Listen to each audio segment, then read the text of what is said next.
Hey everyone, welcome to another episode of the Genius Level Podcast. I'm your host and program manager for the Genius Initiative, Maurice Womack. Today I have a very special guest, actually a good friend of mine. We go way back, Kenny Crump. So I'll read his bio and then we'll jump right in. But my next guest is somebody I've known and respected for a long time. His story is one of the realest entrepreneur journeys you'll hear on this show. Kenny Crump is the founder and CEO of Gym Skills. But before the four franchises across 3 states, before the 15,000 square foot facility in Gahanna, before the foundation he and his wife Chris built to elevate the next generation of minority entrepreneurs, Kenny was a kid from Linden loading gymnastics mats into a 1991 Camry and driving to whatever daycare would let him through the door. So 20 years later, he's still building, still mentoring, still pouring back into the community that made him. We're going to talk about the grit, the grind, the doubt, and what he wants every man listening to know and what's possible when you refuse to quit. Welcome, Kenny. Wow.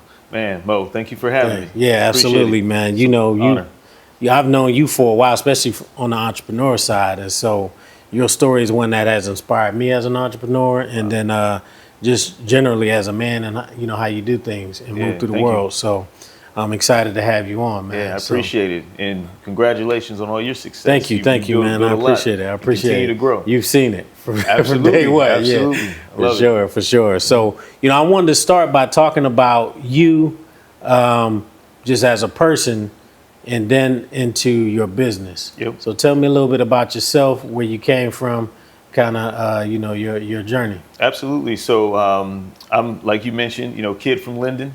You know, grew up here in Columbus, Ohio. I, you know, had a great upbringing, you know, 2-parent household. My parents were always very supportive of everything I've done. And, you know, at an early age, they told me that, you know, I was going to be different, you know, but different in a good way, you know. So hearing that, you know, I was, you know, special and all these things, it really just always stuck. And I felt like, you know, I had a confidence, you know, that many just didn't have, you know, early on. So they got me started, you know, in the sport of gymnastics at Linden Recreation Center at the age of 4. And really, I, you know, fell in love with the sport. You know, and to be honest, I got into it because I wanted to be a ninja. So, you know, watching Bruce Leroy. Oh, yeah, okay. Last Dragon. Yeah, that's right. So I was like, man, I can be Bruce Leroy. I can learn to flip, you know, all that. So that's really what got me into gymnastics. And then, again, 4 to 18, competed, you know, for all the way up through high school. And then from there, you know, just kind of always had that entrepreneur spirit, you know, throughout high school, a little odd and in, you know, entrepreneurial jobs. And then, just started, you know, building a business from there and coaching and kind of went from there. Okay. No, that's funny that you mentioned you wanted to be a ninja because I think a lot of, you know, we live in a society nowadays, man, where parents are they curate their child's life in a way that, because they're trying to, you know, I get it, they're trying to make them be successful, you know, and try to set them on that path. But I think when you do that, you lose this kind of natural, like, imagination kind of that leads to inspiration kind of thing. Absolutely. Like, so you say you want to be a ninja, but it was a lot of what you did from watching TV, you know, looking at things that you thought were fun. You know what I mean? And so, like, how did you then go from just doing gymnastics, you know, for fun and competing to it became a business for you? Yeah, so what was funny was, you know, it kind of all happened organically. It was natural. So, you know, normally when you graduate from high school, you're going to get a job, you go to college, you know, whatever. So my pops, he was like, hey, you're going to, if you're not going to go to college, you know, maybe you could start coaching. You've been around gymnastics your whole life. So he had knew someone that worked at one of the Parks and Recs centers, you know, here in Columbus. So he got me a job there. So started coaching gymnastics, you know, at 18, and kind of went from coaching to someone asked me, a parent of a kid I was coaching, she said, hey, can you come to my daughter's school and teach the same classes that you're doing at the daycare? And I was like, I don't own any mats. You know, all I got is, you know, my 91 Camry. And she said, well, why don't you ask the director, you know? So shout out Kevin Delaney. It was super cool cat. So he was like, yeah, man, you know, I don't care. Just bring the mats back. You know, you do a good job here. So I loaded up the Camry, went over to, it was actually New Salem, They had a child care center down in their basement. So I went there, taught some classes, and they cut me a check. And I was like, whoa.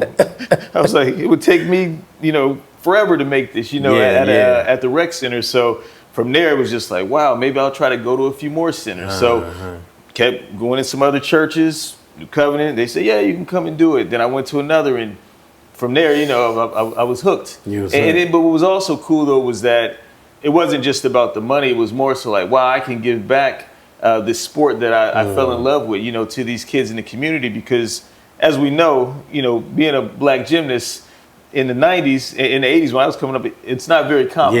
That's what I was going to say. I don't know too many brothers, that absolutely are gymnasts. So for you to kind of take that and then eventually eat off of it, so to speak, I think is a great thing. That's real. Especially coming from Linden, you know what I mean? So, yeah, man. I had my fair share of, as a kid, I won't even say bullies, but these people, the way they test you in the hood is like, it's all, with jokes. So they'll joke with you and be like, man, you can't flip. And you do a flip and they're like, oh, wow, this dude's serious. I used to charge him, man, 50 cents. You want me to flip? See a flip? you 50 cent a flip. 50 cent a flip. That's wild. So they started calling me Flip back in the day. That's right. I think I heard somebody call you that. I didn't know that's why. That was it, man. From flipping in the hood. Flipping around the hood, man. From flipping in Linden. Wow. That's what's up, man. I mean, I love to hear those growth stories. Absolutely. Because I think a lot of times, especially if we're talking about entrepreneurship, people are looking for like a quote unquote business model. Or they're looking for a way to make money.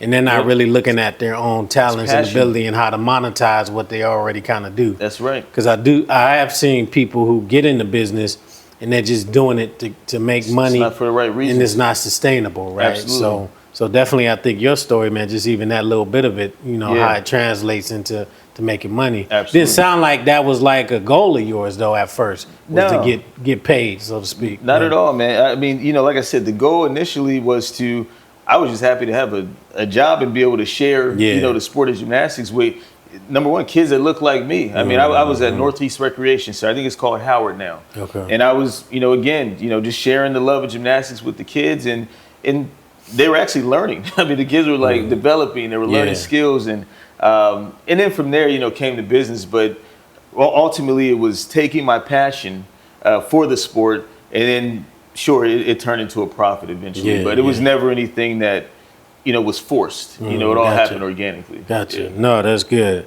And then you didn't start, and that's the other thing I've seen too, is that a lot of people are waiting for the perfect time. And they want to have a perfect setup, if you will, right? Because you started, I remember, because, full disclosure, our daughter started in your program when she was 5 or 6, I think. And that was 2 or 3 locations ago. Yeah, so you started, and you didn't own that spot. You shared that, right? No, absolutely, man. So that space was I guess you guys call it co-ops now. Okay. So it was a shared space. So we had basically 2,500 square feet of that space, and then a cheer program had the other 2,500 square feet. And shout out to Melinda, Midwest Magic back then. She gave me an opportunity because I didn't really have any money to rent anything, but she was like, hey, you teach classes to my athletes, I'll let you use the space, and that's really what I did. So I was just kind of slowly build, but I think the biggest thing that you can take from it, or anyone can take from listening to my story, is if you say you're going to do something, you do it. Integrity. Don't you got to be a man of your word, no matter what, and that's from a young age all the way up. You got to do that. Yeah. No, one of the common things I'm seeing at every stage, there was somebody. And I'm starting to get that now too, where people are knocking on your door like, hey, I need an opportunity, or I'm trying to do this. Can you help me out?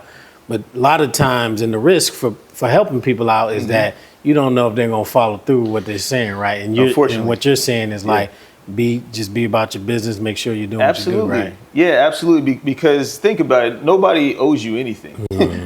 So again, I think a lot of people, they think that, like, oh man, once my boy's on or they get on, they bring me on with you, but nobody has to do that. So add value to whoever you're around. It's like when we met. And I don't know if that was a part of where we're going to go with it, but let's talk about it. So I love how we connected because again, I'm in the gym, coaching, doing what I do, growing the business.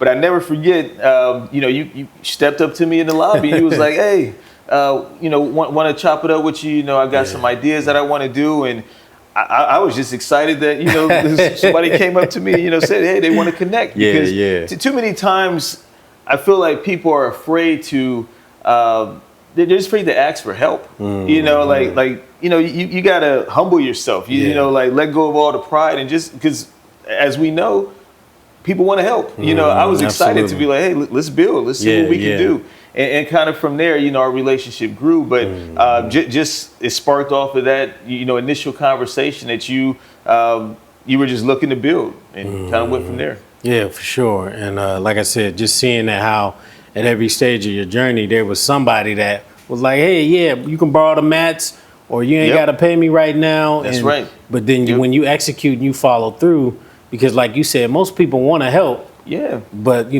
want to make sure they're helping somebody that's going to follow through and do what they say they're doing. That's right. And it's funny, like thinking about the journey, even early on, it was really, it's something that always sticks in my mind. So when my parents had me in gymnastics, I was at this gym out in Dublin. And again, driving from Linden to Dublin back then, it felt like we were driving for hours. I mean, it's probably like a 35-minute drive. However, the owner of this gym, it was a black-owned gym. His name is Lewis Robinson. Okay. And I never forget, my pops to this day, we always joke.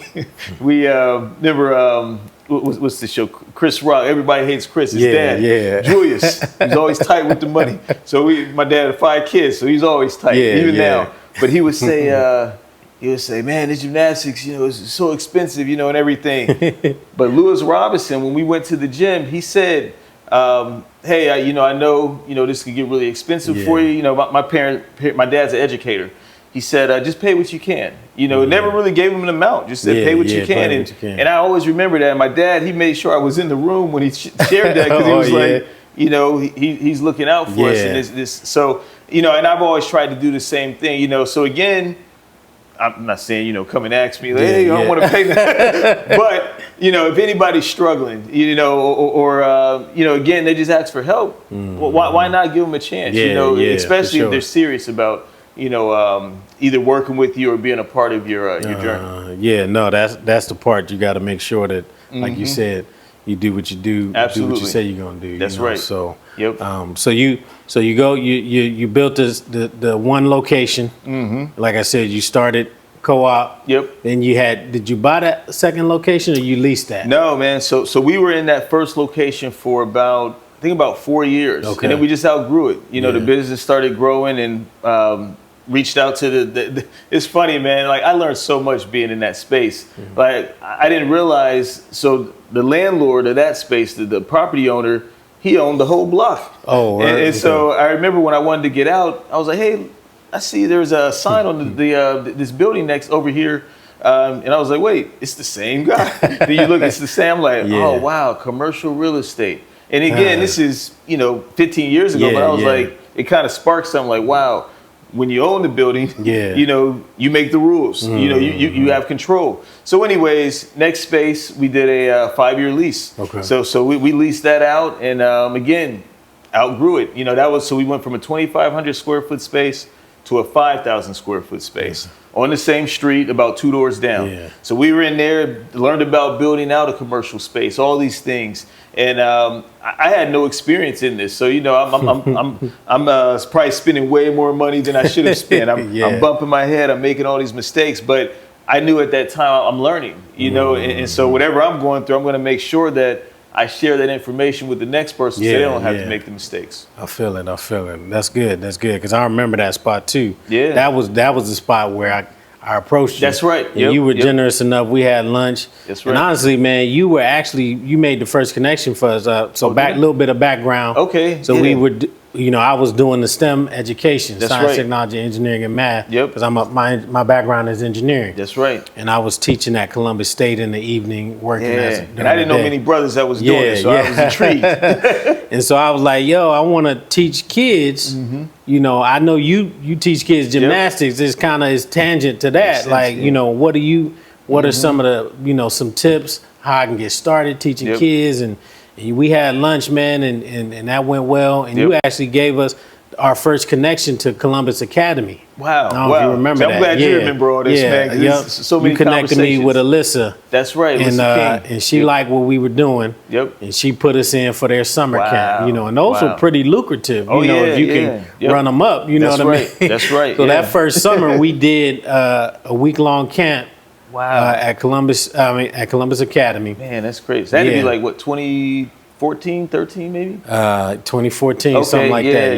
Yep. Wow. And then, you know, subsequently, we like a couple summers after that, we would run 3-4 camps, you know, a week. I mean, a summer, you know, and so while we were doing our stuff during the year. You took advantage of that opportunity. Absolutely. And then eventually we moved away because, you know, priorities shifted. Yeah. But, you know, thank you for that, man. No, man. Anytime I've reached out, you've been there, man. Always, and so, man. but I think the important part of that is that, you know, for the most part, I'm going to do what I say I'm going to do. I never question that at all. And so if I can add on to this story, because I do remember this part.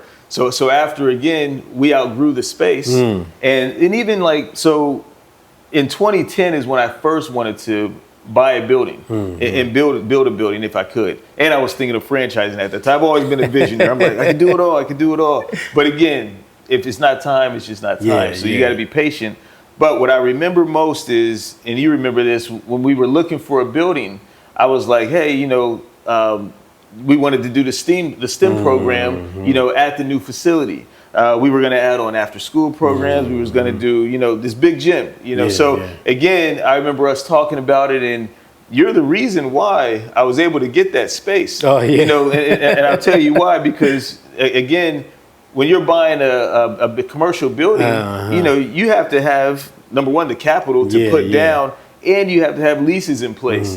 And so we were able to have, you know, to raise enough capital to put down. I shouldn't say raise. We were able to save. We didn't raise money, but we were able to save enough. But the fact that you signed that lease, and I was able to show the lender, hey, I've got a lease in place. This is guaranteed money that's here. They were like, okay, boom, let's do it.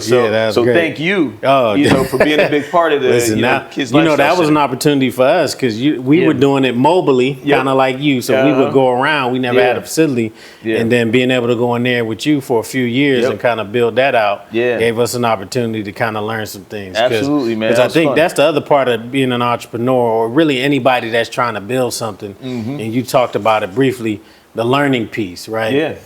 It's almost like you can't learn without doing, right? That's the only way. That's why it's always funny. I've been thinking about this lately. This conversation with you know, that meme where they say 500 grand or lunch with Jay-Z.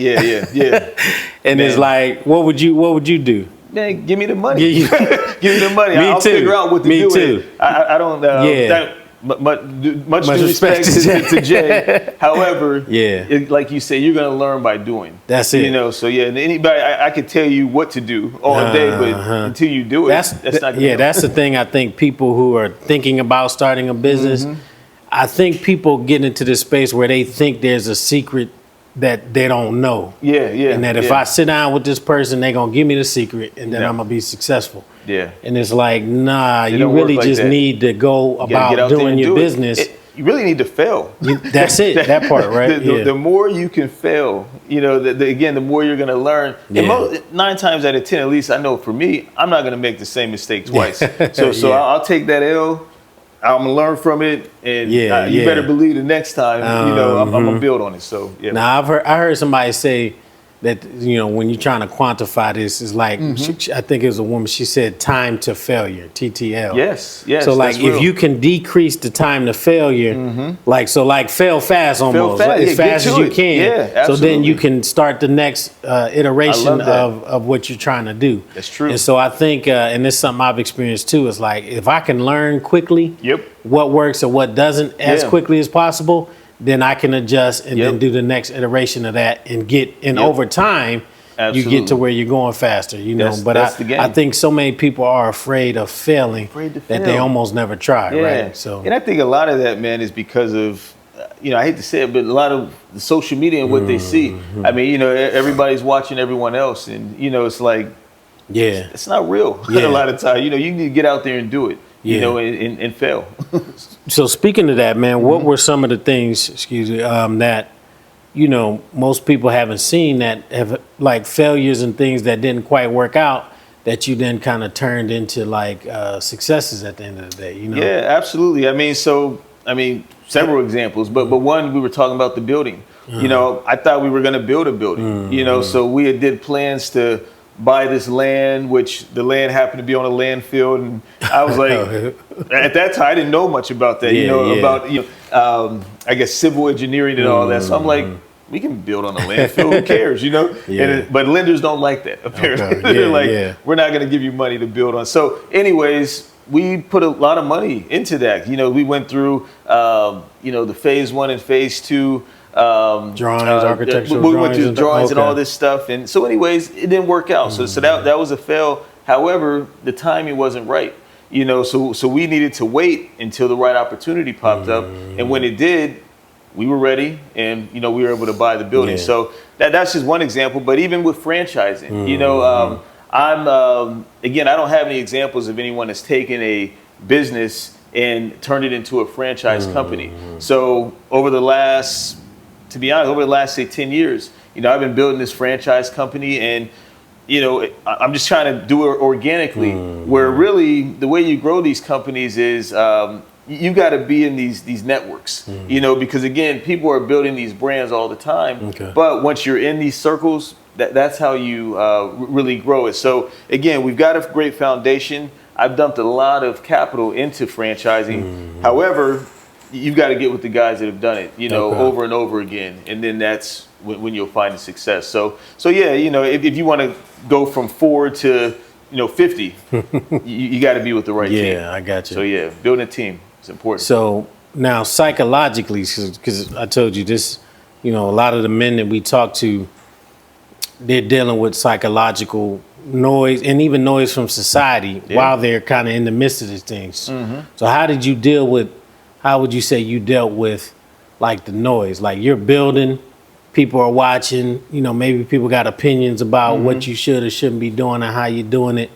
And maybe if it's not blowing up initially, you start to doubt yourself, things creep in. Maybe people are like, you shouldn't be doing this, you know what I mean? How do you deal with that? What do you like? What are the process you go through when you hear the noise, and then how do you deal with it and move forward? Yeah, it's interesting, man. Like I was on this fast pace, and when I say fast pace, it's been a journey.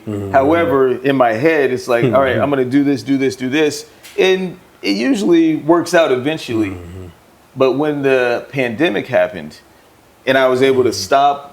And I couldn't work, it was like, hey, shut down the business. So that's when I had to go. I got in my head, and I'm like, okay, well, what's next? I can't do this. We got to pivot. We got to do this. So that's when you have to. It's actually funny. I think it was so at that same time we had our daughter, and then it was like, okay, now I'm responsible for. I've always been married, but now I'm responsible for this child, that I got to take care of. So it just kind of shifted like my mindset on, okay, how do I want to succession plan and position myself for the future. So those were just things where I guess mentally, I'm not saying my confidence declined, but it just kind of it shifted a bit where it was like, okay, now I have to think more of, instead of me being a owner operator, I've got to now be I've got to run a business more corporate, where I've got to step away so I can make time for my family.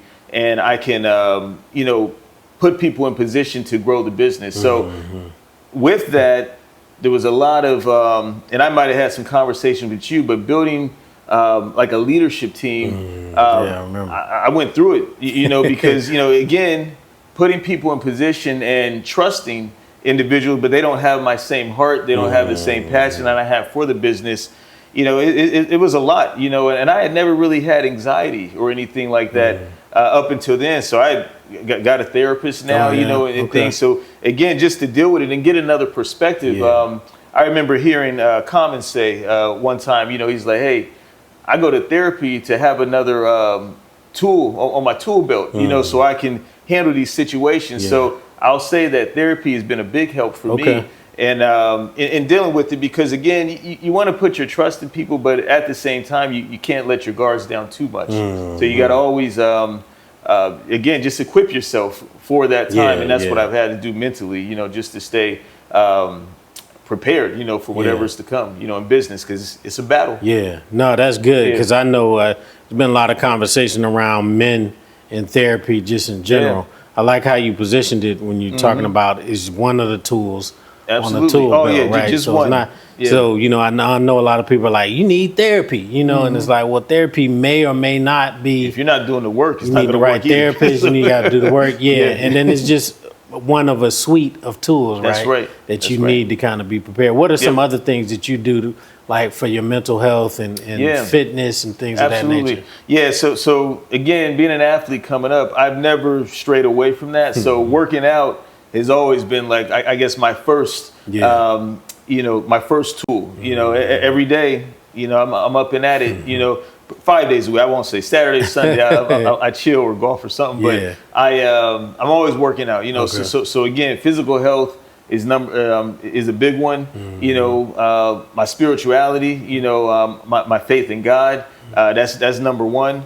And then honestly, you know, having a good home. You know, my foundation, my wife. You know, she's an entrepreneur too. So shout out to Chris. She's really she's my first line of defense. You know, anything I'm going through, I'm gonna run it by her. You know, and let her know. And she, if you know her, you know she's got a lot. She's very opinionated. So she'll definitely let you know. You need that though, man. That's that classic iron sharpening iron in the home, right? In the home, for sure. So you know, I think a lot of times, man, especially with social media, man, men are conditioned to think that they want a woman that's not going to challenge them, right? No, it's the exact opposite. You want someone that's going to build you up. Yeah, for sure. I don't want to have control of everything. You know, I'm running a business. I always tell her that, man. I'm like, hey, when I come home, I don't need to say, let's do this. Like you take care of home, you know, all those things, and you know, I'll handle the business, all that. But again, having a strong woman, I mean, that's so important. Yeah, no, that's good. And I know Chris well, and she's helped me out with a couple projects too. You know, love the Womack. Hey, if you don't have a woman in your corner, man, then you need to get one. That's right. Hey, I like that. I highly recommend it. Yeah, what's this? Who sings that song?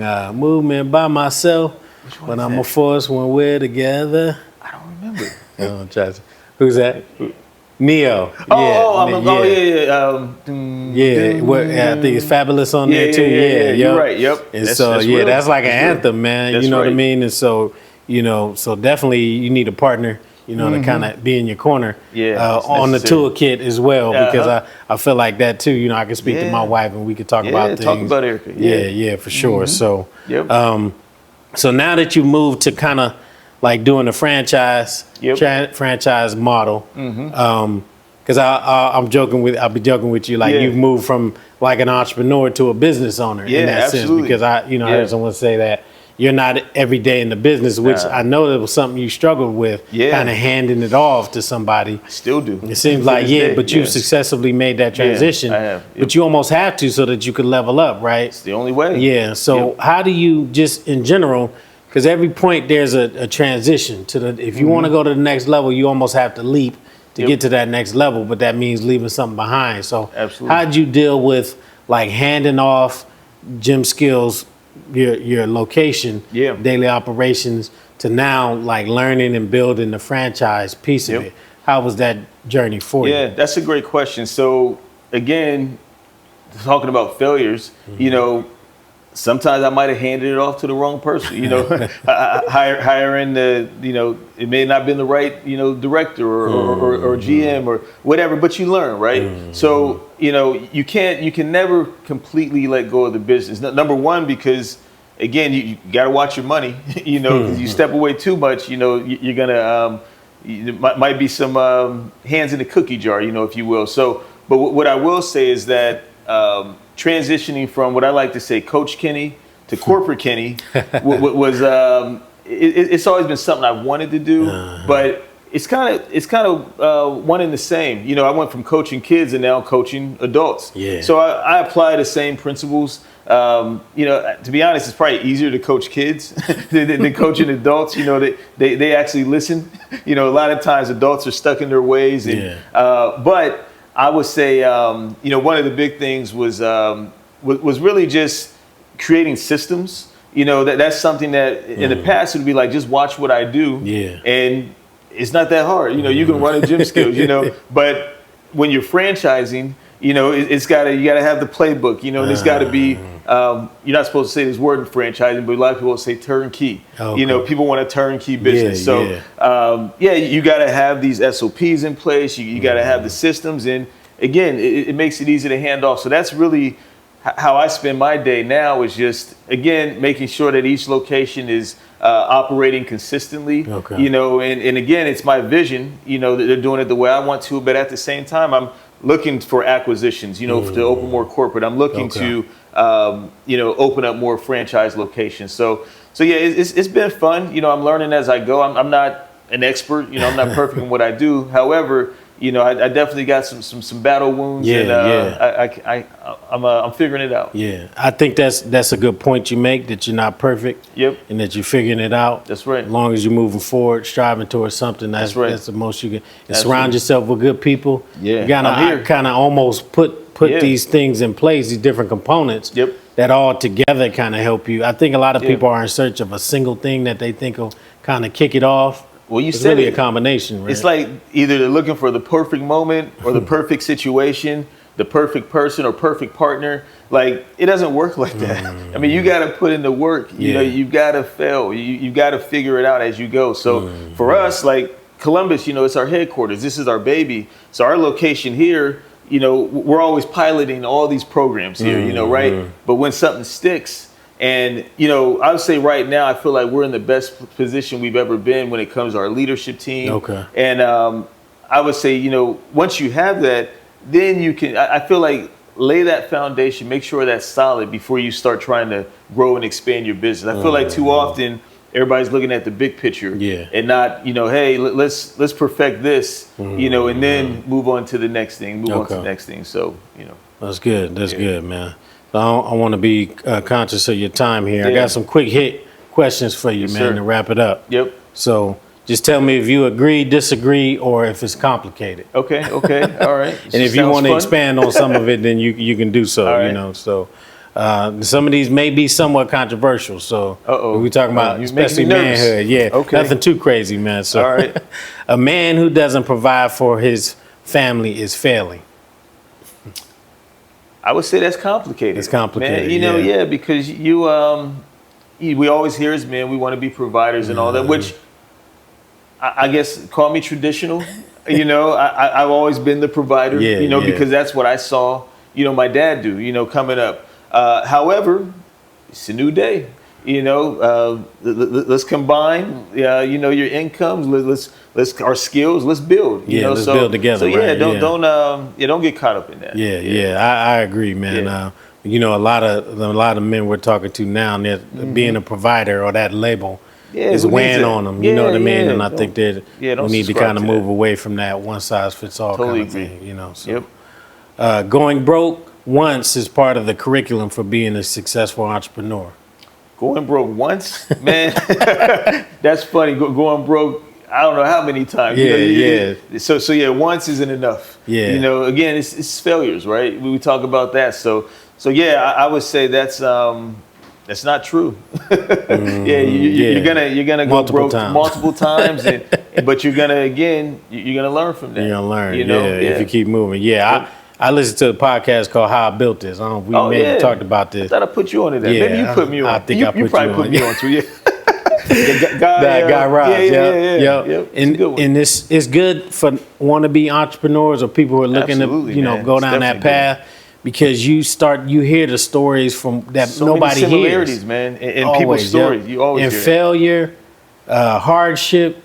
Absolutely. Striving, all of that is part of it, and I think I heard somebody say there are no failed founders, only failed businesses. That's right. Like if you keep going, eventually you'll succeed because you're learning, you keep moving through don't stop. Right? Don't stop, which is, again, it's hard. That's the hard part. You're a great example. Again, you're working, you're 9 to 5 for years. Everyone knows your story. 9 to 5 and 5 to 9, man. That's it. It don't stop. It don't stop. It don't stop. But So you can't outwork the wrong business model. I would say you can't outwork the wrong business model. Yeah, I would almost kind of agree with that. I would agree with that actually. Yeah. But that's kind of where the failure and the readjustment kind of comes in, right? Yeah, because you start something, you imagine this one way, Right. and it's okay to adjust, right? Yep. Hustle culture has done more damage to black men than it's done good. Yeah, I mean, I guess when you hear hustling and all that, I mean, you usually think street, but I guess hustle culture is like in grinding, grind and don't stop, sleeps the cousin to death, all that stuff. Yeah, that used to be my line. Same for me, right? Yep. However, once I had a child, I was like, wait, I need a nap. Yeah, for sure. So I would say that that's been a problem, bro. Yeah, that's definitely not. Yeah. That's not something I would subscribe to or even teach people. However, you have to have a certain type of work ethic. I feel like, again, maybe not the grind, but you got to put in the work. Nothing's going to happen without that's part work of the equation. Effort. Yeah. I always like to say it's different seasons, man. There it is. It may be a season of grinding, and then make sure you get some rest and things. But there you go. The work has to be done at some point. To get done. So, it's not easy. A real man cries in front of his wife. Hey, you do what you got to do. You know what I mean? Hey, it's complicated, or I would say that one is. I think that one's okay. I think I would agree with that. Are you a real man just because you're crying? I don't know that a real man, but however, that's necessary. I mean, if you have a great relationship with your spouse, then you all should be able to show emotion, around each other, and especially men, because I don't agree with again that old school mentality that everybody's a tough guy. Like I've never subscribed to that. I've never been a tough guy. But again, you can be a man without being a tough guy. For sure. Yeah. I always think a good cry, man, is a good release, man. It is, man. You're letting go. I like that. Yeah, it's funny because I cry. I won't say I cry a lot, but my wife, man. It's okay.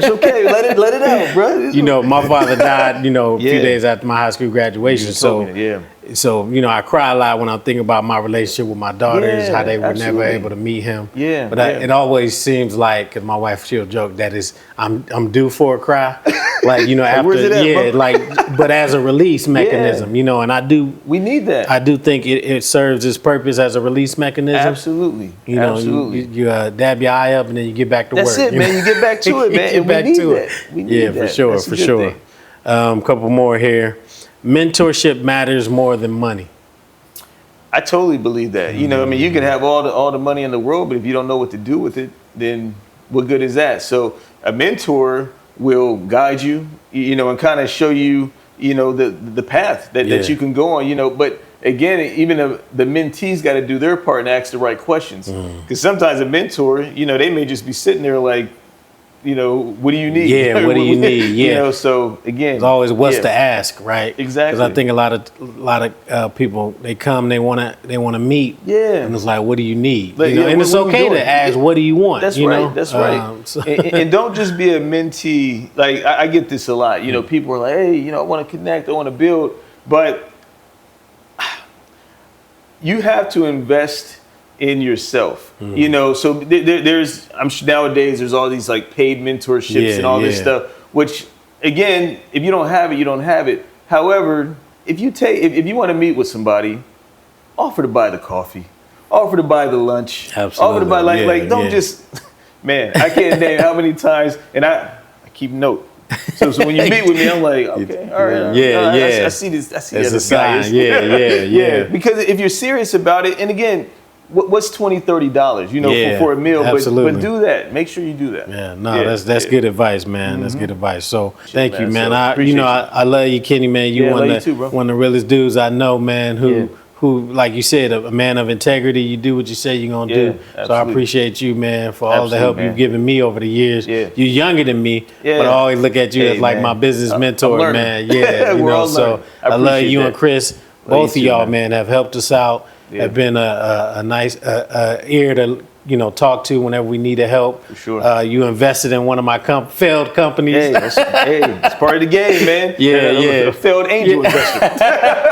But it's all good, man. So I appreciate good, you, man. Yep. And it's one of the reasons why I thought it'd be so powerful to bring you on. Yeah. So to all the brothers out there, call up Kenny. No, make sure you buy his coffee. Yeah, that's right. I don't drink coffee, by the way. Tea. Buy my tea. I appreciate you, man. Thanks for coming thank you, on, man. I appreciate it, bro. So that ends our episode with Kenny Crump, the Genius Level podcast. Make sure you subscribe to our Substack.